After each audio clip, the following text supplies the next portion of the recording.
Babudham films present. बोलो बोलो रामेश्वर नाथ की।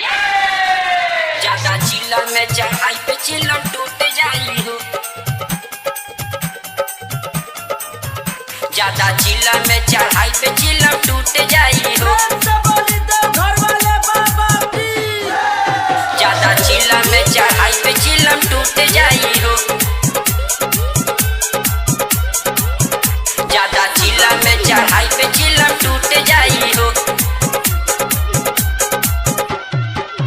एक कैलाश वाले बाबा गांजा छूट जाई हो। एक कैलाश वाले बाबा गांजा छूट जाई हो। ज्यादा चिल्ला में चढ़ाई बचिलम टूट जाई हो। ज्यादा चिल्ला में चढ़ाई बचिलम फूट जाई हो। एक कैलाश वाले बाबा गांजा छूट जाई हो। एक कैलाश वाले बाबा गांजा छूट जाई हो। ज्यादा चिल्ला में चढ़ाई बचिलम टूट जाई हो। ज्यादा चिल्ला में चढ़ाई बचिलम टूट जाई हो। प्रेम से बोलो देवघर वाले बाबा की।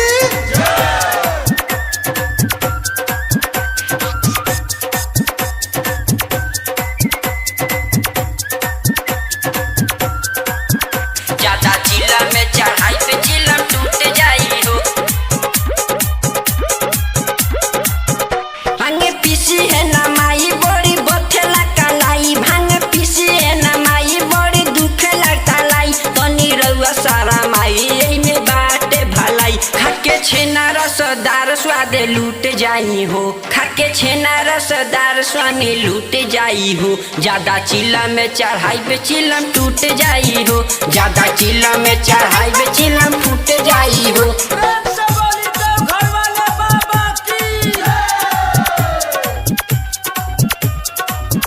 ज्यादा चिल्ला में चढ़ाई पे चिल्लम टूट जाई हो।